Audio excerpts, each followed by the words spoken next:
The radio crackled to life at 3:47 hours, cutting through the pre-dawn silence of forward operating base Viper like a blade through silk. Lieutenant Colonel Marcus Reaper Davidson pressed the headset closer to his ear, his weathered face creasing into deeper lines as the words filtered through the static. "Base, this is Echo 7 Alpha. We have a situation." The voice belonged to Navy SEAL Commander Jake Bulldog Morrison, a man who'd earned his reputation in places the Pentagon pretended didn't exist. When Bulldog called something a situation, generals lost sleep. The operations tent buzzed with sudden activity as technicians scrambled to triangulate the transmission coordinates. The massive digital display showed a topographical nightmare, the Korangal Valley, Afghanistan's most unforgiving terrain.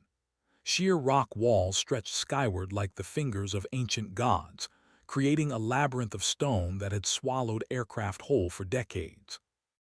The canyon system was a graveyard of twisted metal and broken dreams, marked by NATO as a no-fly zone after 3 consecutive helicopter losses in 2018. "Dog, this is Viper Base. State your position and status," Davidson responded, already knowing the answer would complicate his morning briefing. The pause stretched long enough for everyone in the tent to feel their pulse quicken. When Morrison's voice returned, it carried the weight of men who'd accepted their fate. "We're pinned down at grid November 7742 Echo. Taliban force, company strength, has us boxed in the eastern canyon. Ammunition running critical. We need immediate close air support." The silence that followed was deafening. Every pilot, ground crew member, and intelligence analyst knew what Morrison was really asking for. The canyon's narrowest passage measured barely 60 feet at its widest point, with winds that could flip an aircraft inverted without warning. The rock walls created a natural amplifier for enemy fire, turning every bullet into a ricocheting death sentence. Standard doctrine classified it as unsurvivable for fixed-wing aircraft. Captain Vera, Phantom, Kozlowski stood in the corner of the tent, her slight frame almost invisible among the cluster of male officers. At 28, she'd already logged more combat hours than pilots twice her age, but her colleagues saw only what they wanted to see, a woman who'd somehow slipped through the cracks of military aviation. Her call sign had been given mockingly by her flight school instructors, referencing her ability to seemingly disappear during formation flights.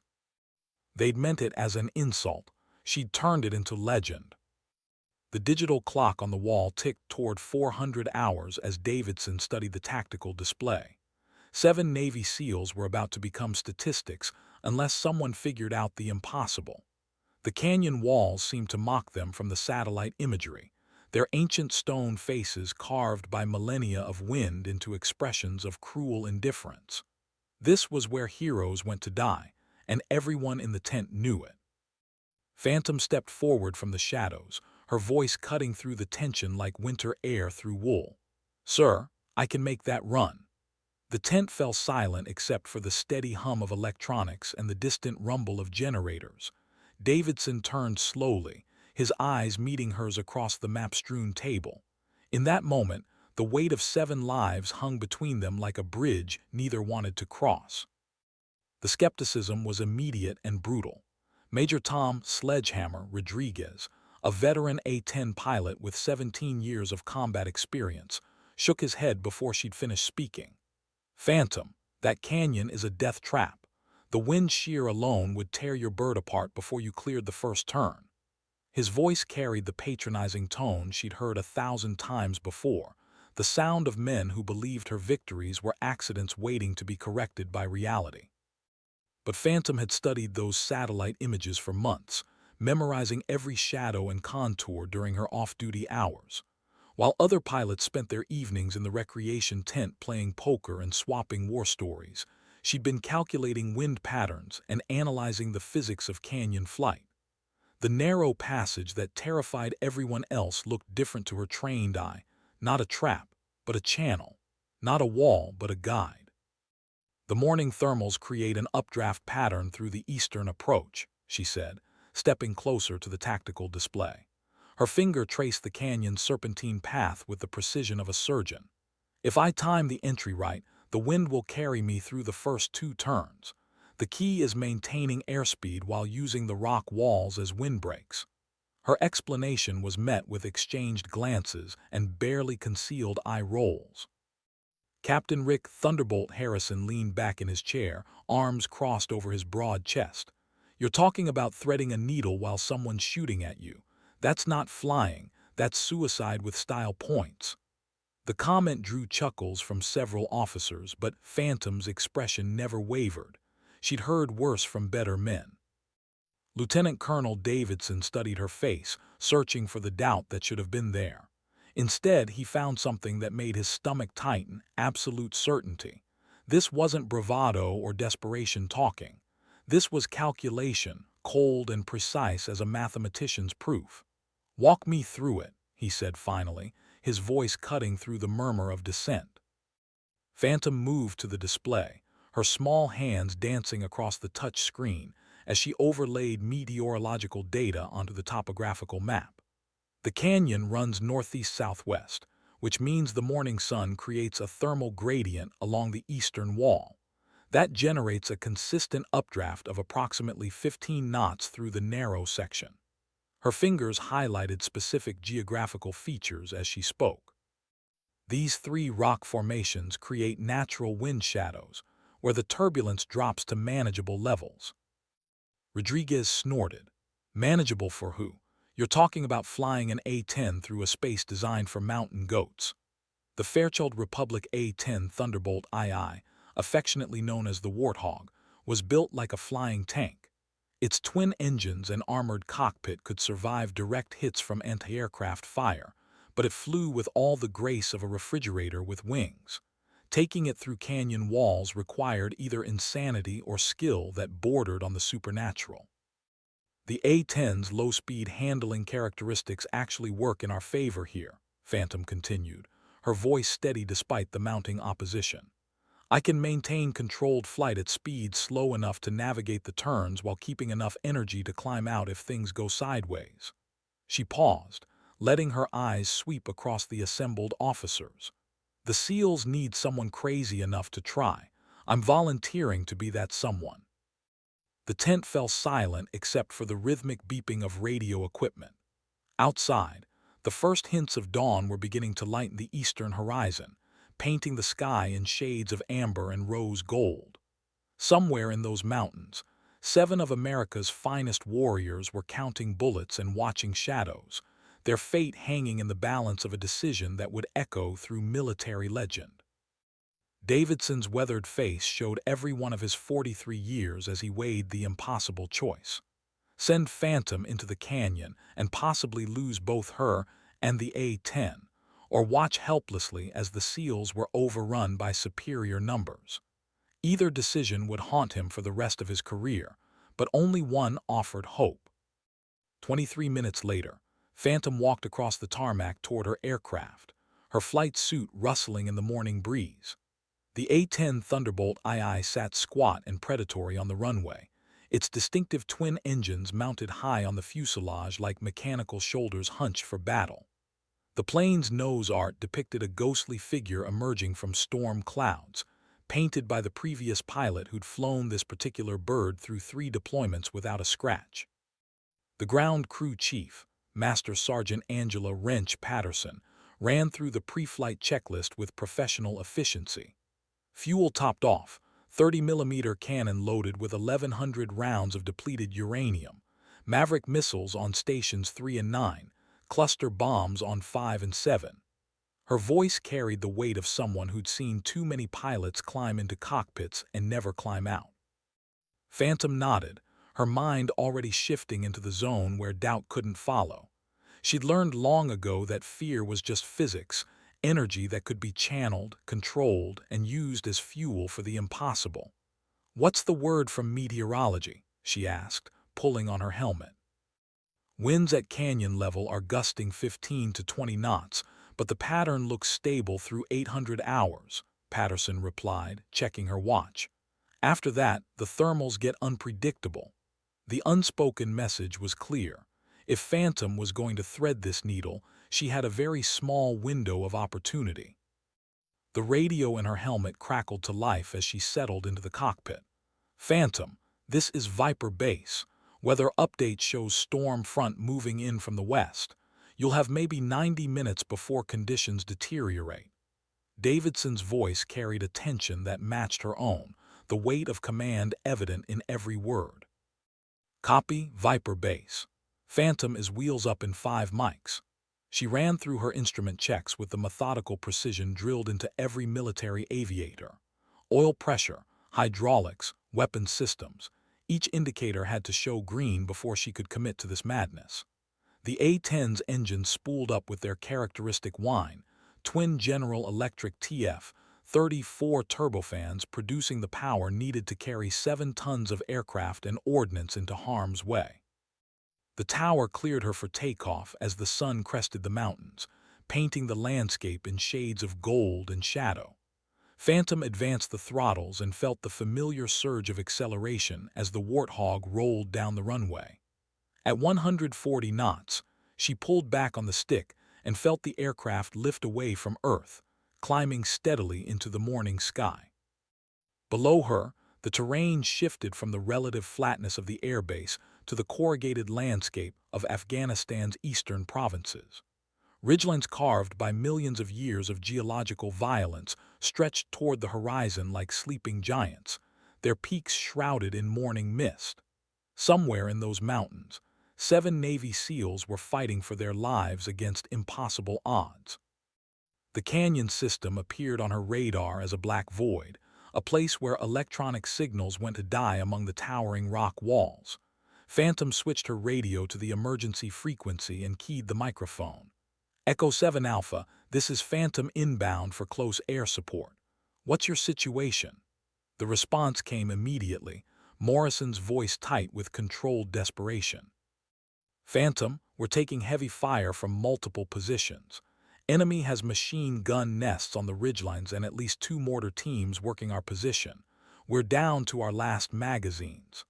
The sound of automatic weapons fire punctuated his transmission, underscoring the urgency of the situation. "The canyon mouth is approximately 2 clicks north of our position. You'll know it when you see it." Phantom adjusted her course, following the GPS coordinates toward what every pilot in theater knew as the graveyard of the overconfident. The canyon opened before her like a wound in the earth, its walls rising more than 1,000 feet on either side. The opening looked deceptively wide from altitude, but she knew that perspective was an enemy more dangerous than any Taliban fighter. "Echo 7 Alpha, I have visual on the canyon. Beginning my approach now."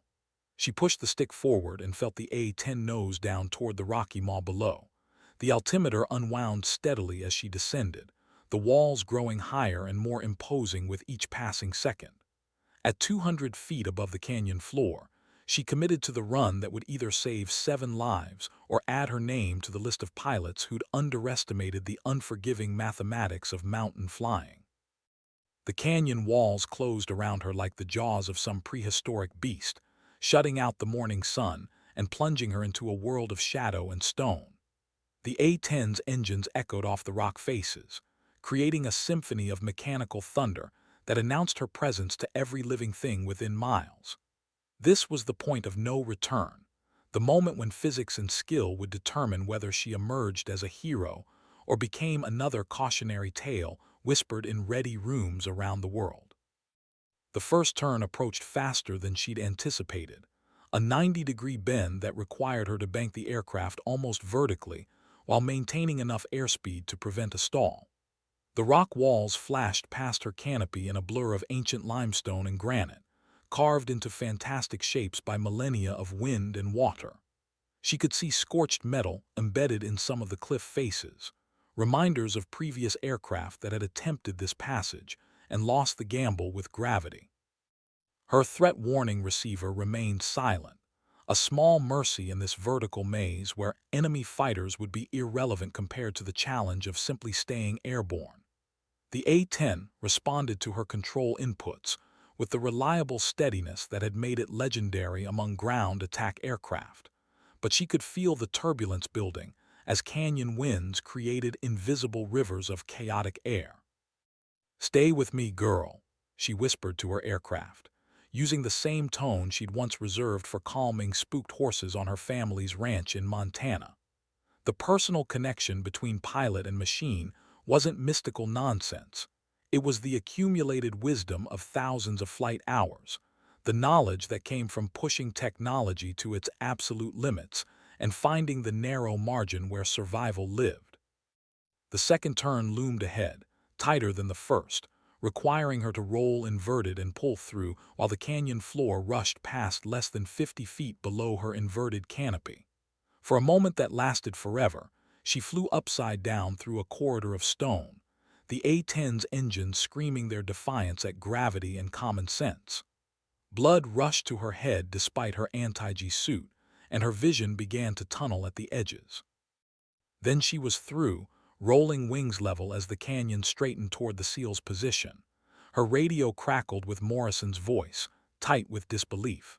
"Phantom, I don't know how you got through there, but we can see you coming. Enemy positions are marked with infrared strobes. Do you have visual?" She scanned the canyon walls through her targeting pod, the thermal imaging revealing hot spots that indicated muzzle flashes and human activity.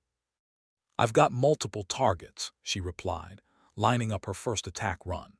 "Danger close, you might want to keep your heads down." The 13 GAU-8 Avenger cannon in the A-10's nose was designed to destroy tanks, but it worked equally well against fortified positions. She squeezed the trigger and felt the aircraft shudder as the 7-barrel rotary cannon sent depleted uranium rounds screaming downrange at 3,900 rounds per minute. The effect was immediate and devastating. The enemy machine gun position disappeared in a cloud of pulverized rock and twisted metal, the cannon's distinctive BRRRT sound echoing off the canyon walls like the growl of an angry god. Secondary explosions followed as ammunition stores detonated, sending pillars of black smoke rising toward the narrow strip of sky visible between the cliffs. But Phantom's victory lap was short-lived. As she climbed for altitude to set up her next attack run, her threat warning receiver suddenly came alive with the distinctive tone that meant someone had locked onto her aircraft with a surface-to-air missile system. In the confines of the canyon, evasive maneuvers would be limited, and the rock walls that had hidden her approach now became potential obstacles to survival. "Missile launch! Missile launch!" The automated warning system filled her headset as she spotted the contrail rising from a concealed position near the canyon rim. The SAM was climbing fast, its radar seeker head locked onto the A-10's heat signature with deadly precision. In open sky, she would have had a dozen options for defense. Here, trapped between walls of stone, her choices were limited to the few seconds of reaction time that separated life from death. Phantom yanked the stick hard left and dove toward the canyon floor, trading altitude for speed as the missile adjusted its trajectory to follow her flight path. Chaff and flare dispensers fired automatically, filling the air behind her aircraft with metallic strips and burning magnesium designed to confuse enemy seekers. The A-10 wasn't built for acrobatic flight, but it could absorb punishment that would destroy more delicate aircraft. The missile detonated 40 feet behind her left engine, close enough that shrapnel peppered the aircraft's armored skin with a sound like deadly hail. Warning lights illuminated her instrument panel as secondary systems failed, but the twin engines continued to run with their characteristic steady roar. She'd taken damage, but the Warthog was living up to its reputation as the most survivable aircraft in the Air Force inventory. "Phantom, you still with us?" Morrison's voice carried new respect, the tone of someone who just witnessed the impossible made routine through skill and determination. "That was some fancy flying. We've got eyes on 2 more enemy positions that need attention." The firefight continued around the SEAL's position, but the psychological impact of her cannon run had already shifted the tactical balance. "Still here, Echo 7 Alpha. Send me those coordinates." She climbed back to attack altitude, feeling the aircraft respond sluggishly to her control inputs. The missile hit had damaged her hydraulic systems, making the A-10 handle like a truck with power steering failure. But the engines were solid, the weapons system still showed green, and she had enough ammunition for several more attack runs. The next 20 minutes became a masterclass in close air support, with Phantom methodically eliminating enemy positions while threading her damaged aircraft through the canyon's treacherous passages. Each attack run required her to dive into the stone corridor, line up targets while under fire, and climb back out before the canyon walls claimed another victim. The Taliban fighters had never faced anything like this, an attack aircraft that could operate in terrain they'd considered sanctuary. By the time she expended her last Maverick missile, the enemy force was in full retreat. The SEALs had broken out of their defensive position and were advancing to secure the area, their voices carrying a new tone over the radio. These were men who'd seen the best military aviation had to offer, and they just witnessed something that would become legend in their community. "Phantom, this is Bulldog. I don't know what they taught you in flight school, but that was the finest display of airmanship I've ever seen." Morrison's voice carried the weight of someone who just had his life saved by skill that bordered on the supernatural. "When we get back to base, the drinks are on us." The flight back to forward operating base Viper was a different kind of challenge, with damaged hydraulics making every control input an exercise in mechanical sympathy. Phantom nursed the wounded A-10 through the mountain passes, feeling the aircraft respond to her touch like an injured animal trusting its caretaker to get them both home safely. The sun had climbed higher during her mission, painting the landscape in harsh light that revealed every scar and shadow in the ancient rock faces. The tower cleared her for an emergency landing as she approached the airfield, crashed trucks standing by in case her damaged systems failed during the final approach. But the A-10 touched down smoothly, its rugged landing gear absorbing the impact as Phantom rolled to a stop near the maintenance hangars. Only then did she allow herself to acknowledge what she'd just accomplished, a mission that would be studied in flight schools and analyzed by tactical aviation experts for decades to come. As she climbed down from the cockpit, Phantom found herself surrounded by ground crew, fellow pilots, and base personnel who'd monitored her radio transmissions during the flight. The skepticism that had filled the operations tent earlier that morning had been replaced by something approaching awe. She'd done more than save 7 Navy SEALs. She'd redefined what was considered possible in military aviation. Master Sergeant Patterson whistled low as she examined the shrapnel damage to the A-10's fuselage. "Ma'am, I count at least 30 holes in this bird, and that's just what I can see from here. How the hell did you keep her flying?" The question was rhetorical. Patterson had been maintaining combat aircraft long enough to recognize the difference between luck and skill.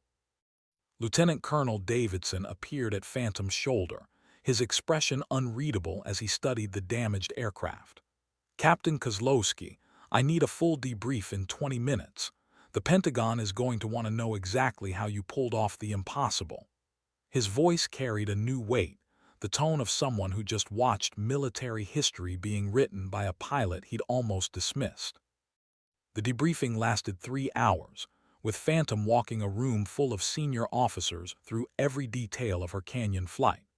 The tactical experts took notes, the intelligence analysts asked pointed questions about enemy capabilities, and the flight safety officers documented every control input and system response. What had seemed like intuitive flying to her was revealed through analysis to be a masterpiece of applied physics and situational awareness. But it was the message from the Navy SEALs that meant the most. Commander Morrison's after-action report didn't just document Phantom's tactical success, it painted a picture of courage under fire that elevated her from competent pilot to genuine hero. "Captain Kozlowski didn't just save our lives," he wrote.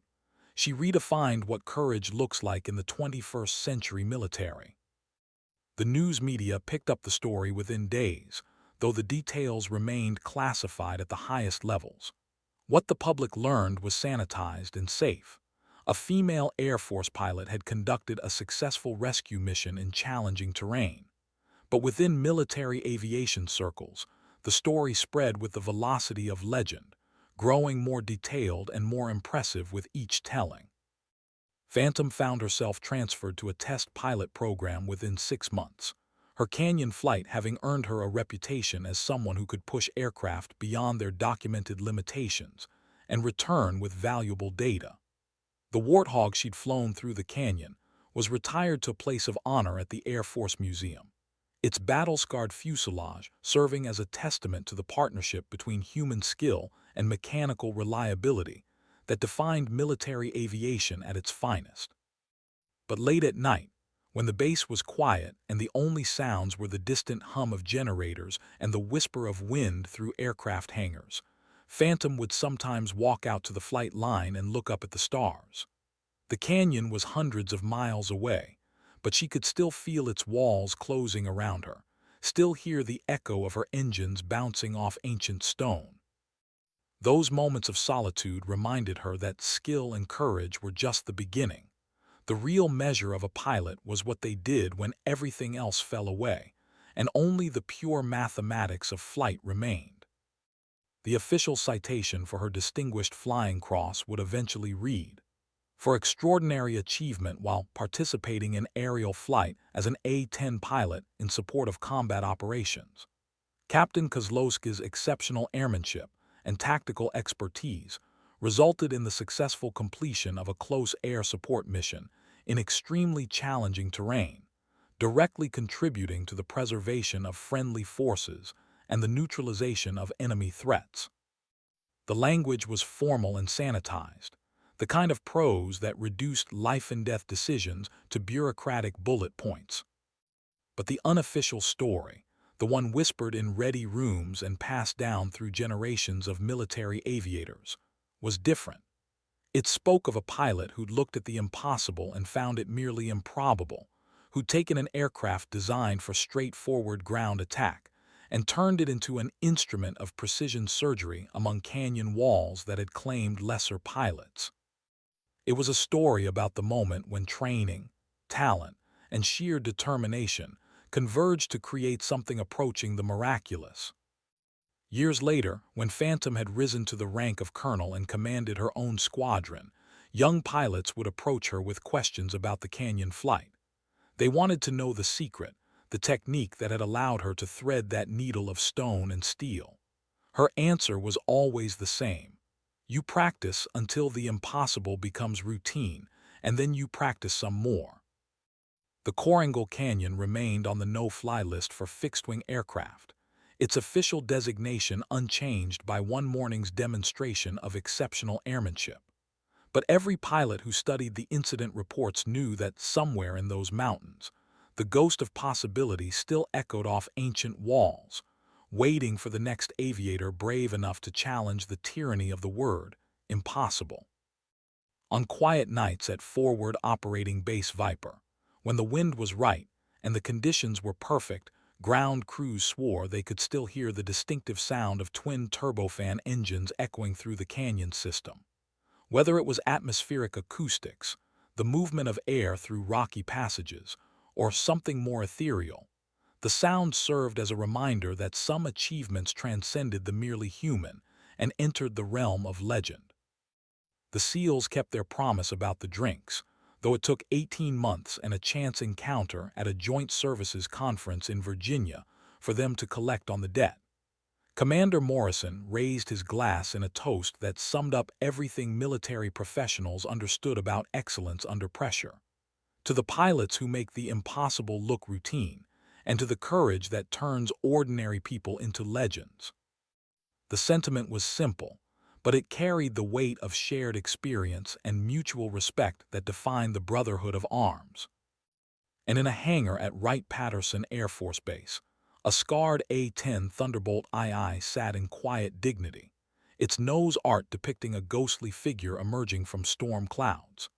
Visitors would read the small placard describing its service history, most never realizing they were looking at an aircraft that had redefined the boundaries of military aviation through the skill of one pilot who refused to accept that some things simply couldn't be done. The canyon waited, eternal and patient, its walls carved by time and weather into fantastic shapes that caught the light of each new dawn. The Taliban had learned to avoid its depths, knowing that American air power could reach into places they'd once considered sanctuary. And sometimes, when the conditions were perfect and the morning light struck the stone at just the right angle, the shadows seemed to form the outline of an aircraft that had passed this way once, flown by a pilot who understood that legends weren't born, they were earned, one impossible mission at a time.